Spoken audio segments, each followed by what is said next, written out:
এত অল্প সময়ের মাঝে আরো একটি বই সে বের করবে, এটা আমি আসলে ধারণা করতে পারিনি।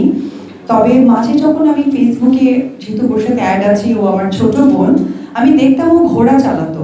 আমি বুঝে উঠতে পারতাম না, আমি যখনই ফোন করতাম, তুমি ঘোড়া শিখছো কি কারণে? তো বলছে দিদি টুইস্ট আছে। ঘোড়া শিখছো কিসের জন্য? শুধু বলতো যে দিদি টুইস্ট আছে। তো আজকে সেই টুইস্টটা আপনাদের সামনে গুণী মানুষের মাধ্যমে প্রকাশ করলেন, সেটা হচ্ছে অগ্নিকন্যা সিফাত নুসরাতের দ্বিতীয় বই। আপনারা সবাই তার জন্য অনেক দোয়া করবেন। যে প্রতিভা সে সকলের কাছে ছড়িয়ে দিচ্ছে, এবং সেটা অনেক সময় অল্প সময়ের কারণে অনেকেই চিন্তা করে যে জিনিসটা কতটুকু গুরুত্ব সহকারে বা গুরুত্বপূর্ণ, কিন্তু যার প্রতিভা থাকে তার জন্য লং টাইম দরকার হয় না, শর্ট টাইমে অনেক কিছু করা যায়।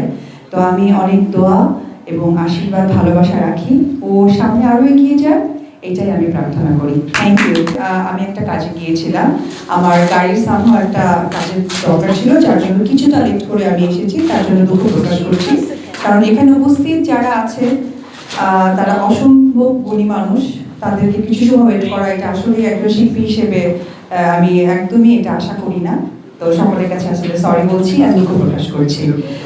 আর আজকে কি বলবো, যে মানুষটাকে নিয়ে কথা বলবো সেটি হচ্ছে সিফাত নুসরাত। এত গুণ একটা মানুষের মাঝে থাকে।